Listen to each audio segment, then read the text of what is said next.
everyone. Welcome to the Ashley Barlow Company podcast. I'm Ashley Barlow, your host.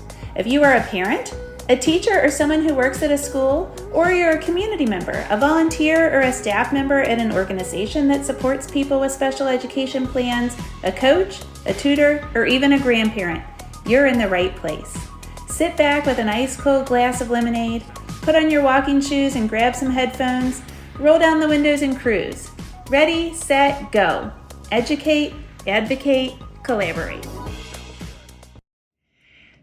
Before we get started with today's episode, I am so excited to talk to you about the course that I am launching this month. The ABC course is going to be open for registration on October 15th.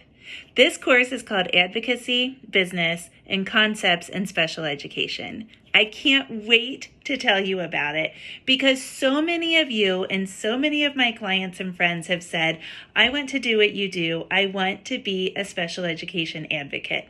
And I have dreamed about making a course for special education advocates for years. I've done it and I can't wait to share it with you later this month. Advocacy, Business, and Concepts in Special Education is an online training course that teaches you everything you need to know to get started and to grow as a special education advocate. Advocacy strategies, business development and operation tips, and closer looks at topics in special education content. While everybody else is spinning their wheels, dreaming of a way to actually help students in special education, you'll be making a difference, earning money, and actually controlling your destiny. I can't wait for you to join me in this ABC class, and I really can't wait to share more with you on October 15th. Welcome back to the Special Education Advocacy Podcast with Ashley Barlow. I'm Ashley Barlow, and I'm so happy you're here. Today, we are going to talk about advocates, and most specifically, we're going to talk about how you know when you need to bring an advocate or an attorney to your IEP meeting or involve an advocate or an attorney. Before we get started, if you're watching on YouTube, yes, I'm in a different place.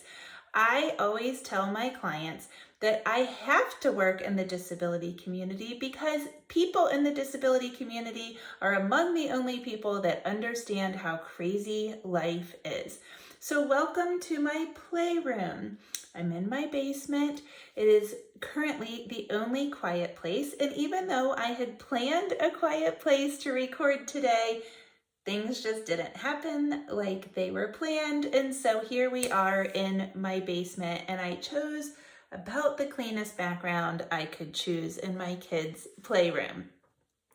So today we're going to talk about when we might need an advocate, when we might want to involve an advocate or an attorney, and how we know if it's time to hire an advocate or an attorney.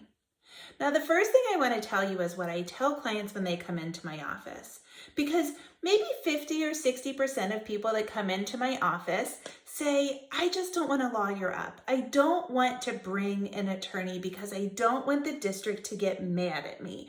How do I know if it's time for me to involve you, Ashley? And I'm certain that they say the same thing to advocates. In fact, I have tons of friends that are advocates, and they report that the same question is asked by about half of potential new clients. And what I explain to my clients is, listen, DIY is always hard. I could have brought a visual because my husband Brandon has this little red book that my parents bought us when we got married. And it's kind of this DIY book on how to fix things in your house. So right now our disposal doesn't work. And so if your garbage disposal doesn't work, then you can turn to the garbage disposal page and it'll give you a couple of tips and tricks about how to fix the situation. And so oftentimes he's not super handy or inclined to be handy. So lots of times if something goes wrong in our house, we will actually get out his little book and we will see if we can figure out how to fix it. But 9 times out of 10, we can't fix it. And so what do? We hire an expert, because an expert plumber is somebody that is trained in fixing the disposal. I am not an expert plumber, and I don't know how to fix my disposal, nor does my husband. And so DIY is something that we can try, but when things go south, when things don't work, it's really important to actually bring in an expert. So in special education, what's that look like? Parents are supposed to have meaningful participation. Parents are supposed to be equal partners, equal team members in the IEP process. However, the learning curve for parents is legit. It is significant. And parents have the unfortunate circumstance of caring so much. And sometimes when we care so much, we can't objectively talk about something. We can't do it. Our emotions get in the way.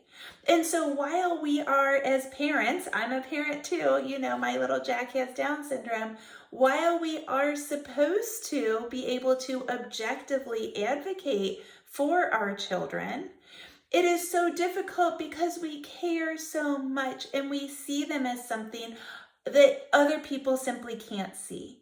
Only you see your child as your child. Only you can see your child from that parent's perspective, from that lens. And so while we are supposed to participate just like everybody else at the table, we have this kind of different edge about it. Everybody else sees my Jack as Jack, and I see him as my little boy, and that is a totally different thing. So sometimes we have to bring somebody else in that sees our children as Jack, or as your child's name, as a child and not their little boy or their little girl. And my kids will always be my little boys, but you might say my big kid. And that's also absolutely okay. So let's talk about when we might bring in an advocate, when we might not want to DIY again. The first thing's easy. When you are at impasse, when you are stuck, so to speak, it's a great idea to bring in an attorney or an advocate. So if you have reached some part in discussion with your district and you simply can't reach an agreement, it's a great idea to bring somebody else in. And the reason for this is because advocates, they might say the exact same thing that you say, even if they don't change your position at all. What advocates and attorneys do is we are trained in the advocacy part of it and negotiation. And so we can say the words differently. We can reframe your arguments. We can really kind of get into your interest. We can speak the speak of, in this case, maybe a school psychologist or a teacher or an administrator or a business leader. We can speak the speak, we can talk the talk. And parents so often aren't equipped to do that. And so sometimes when you are at impasse, what I have to describe to my clients is kind of two talking hands. And I feel like I've done this on a podcast before. But if you pick up your hands and you make them talk to each other like they're shadow puppets, and the district says this, that's your left hand. And you say this, that's your right hand. And the district says this, here goes your left hand again. And you say this, here goes your right hand. Well, you're just going to keep going shadow A, shadow B, shadow A, shadow B, and you're going to keep saying the same thing. What an advocate or an attorney can do is can come in and reframe it, either make it more objective or really talk about your interest or use some kind of specific negotiation strategy in order to change that dialogue, in order to make those talking heads stop saying the same thing. And so sometimes it's important to bring somebody in just for that kind of impasse situation. The second thing that I think is super important to consider The second thing that could arise that kind of triggers the question, is now the time to hire an attorney or an advocate, is when your emotions are just too strong. This is what made me decide to hire an advocate when my Jack was in preschool. So when my Jack was in preschool, I think it was about December, our district said to us, well, what do you want to do for kindergarten? We need to start thinking about kindergarten. And the way that meeting went, I could tell that they were thinking about placing Jack in a self-contained, non-inclusive classroom that wasn't even at our home school, it was at a different school. And so throughout the next few months until we had a kindergarten transition meeting, I really tried to kind of lay the foundation for an inclusive IEP once he got to kindergarten.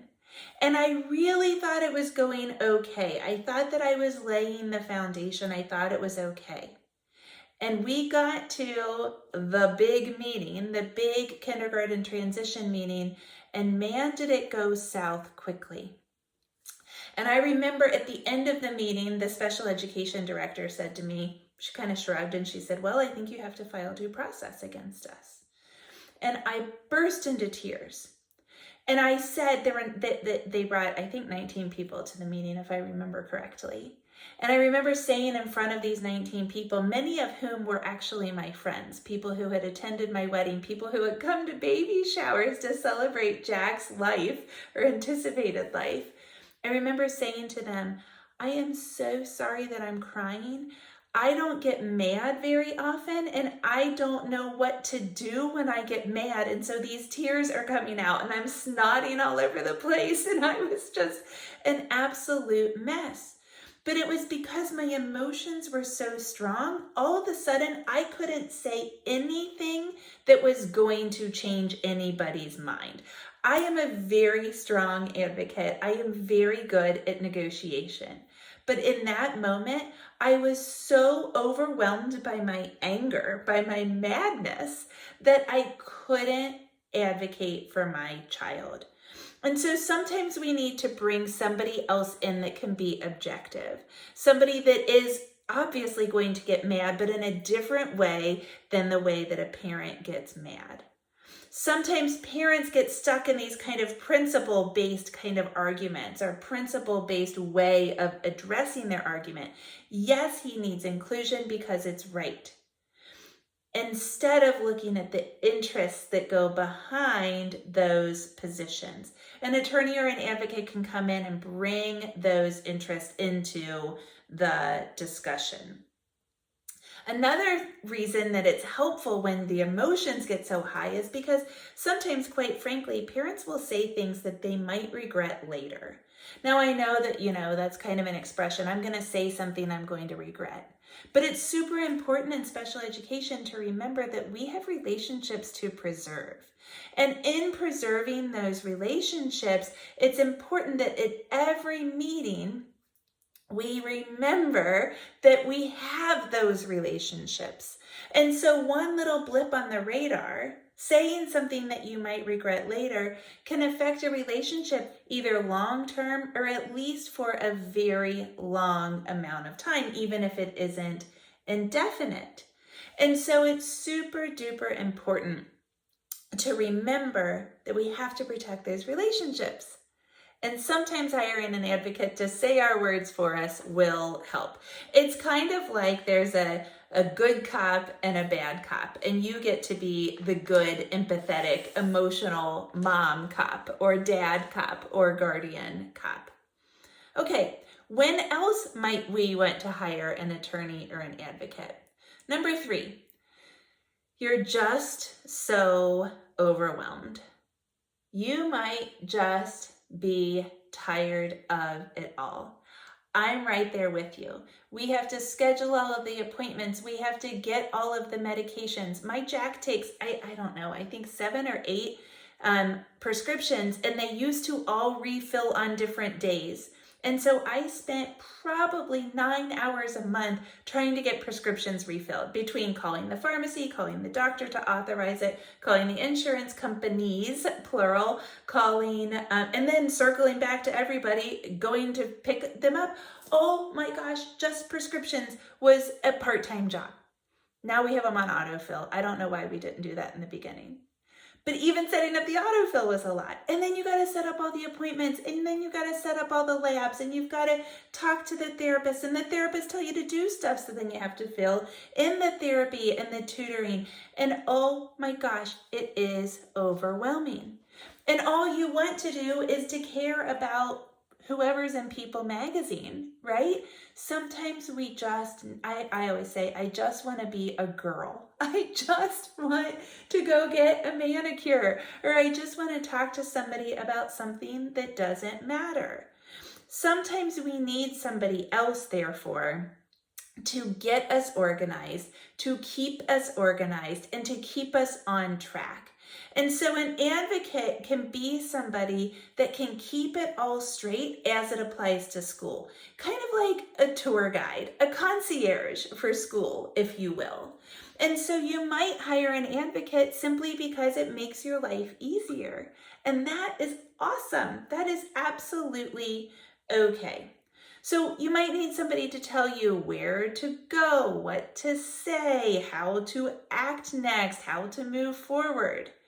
I remember when I was in law school and we were newly married, I said to my husband, okay, this is taking a lot of time. I'm in law school, I'm working 20 hours a week, and I need to exercise because, as you'll remember, if you've been around here long enough, I think exercise is good anyway, but I also have 4 compression fractures in my back, and so exercise is a need for me because I have to stay strong. And I said to my husband, I feel like I can either exercise or I can clean my house. And as silly as it is, and as poor as we were, we paid somebody to clean our house when I was in law school because we just couldn't keep up with it all. And so some people feel like, oh, I know it's indulgent or silly for me to hire an advocate, but you can't keep up with it all. And school is so, so important that you might be in the position that you can choose to afford that advocate.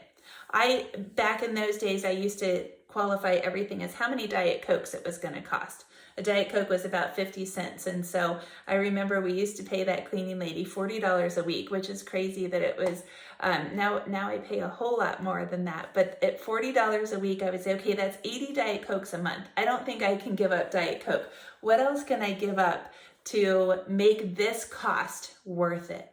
To give me kind of the concierge of cleaning, or in the case of an attorney or an advocate, the concierge of education, that tour guide. Another time that you might want to hire an attorney or an advocate is if you have an issue that is particularly nuanced or specific. I have a client, for example, who is a speech language pathologist who specializes in dyslexia intervention. She approaches dyslexia from the language side of it. She really looks at that phonological processing and other language pieces to specific learning disorders, specifically dyslexia. She has done a lot of advocacy work for her clients too, because she really, really understands the way that their particular profiles impact their ability to access language and reading. And so this person is very, very specialized, a very nuanced issue. If you have something that is that nuanced, that is that specific, you might want to find an attorney or an advocate that has handled a case like that, or maybe even specializes in cases like that, or is very good in cases like that. You might find somebody through a network, a parent support group, or an agency that supports people that are on IEPs that is really good at that particular issue, who is really good at inclusion, who is really good at fill in the blank. If you find somebody like that, it might make all the difference in the outcome that you get for your child at school. So those are 4 reasons that you might want to hire an attorney or an advocate in your case. Before we sign off, I do want to say that there are plenty of places in our country, it's usually pretty regional, where people wouldn't dream of going to an IEP meeting or a 504 meeting without an attorney or an advocate. So if you live in one of those regions, you are probably thinking, why would I not go to a meeting without an advocate or an attorney? But I hope giving you those couple of ideas might help you to strengthen your relationship and to utilize your advocate to your advocate's fullest potential and to the relationship's fullest potential. You might be wondering, where do I find an advocate? I think there are 2 wonderful resources. The Council of Parents, Attorneys, and Advocates, we call that COPA in the special education world. COPAA is the acronym. COPA has a wonderful list of advocates that are available in states. All of the COPA members are listed in their list, and that's a wonderful place to look. And also, I have referred you to Wright's Law so many times. I had Pete Wright here on the podcast. He is an incredible attorney and advocate, and he runs wrightslaw.com, which is spelled WRIGHTSLAW.com. On Wright's Law, there is a Yellow Pages for Kids directory, and you can search for attorneys and advocates on that as well. So those are 2 places where you can find attorneys and advocates. I hope that's helpful. I will see you next week, same time, same place.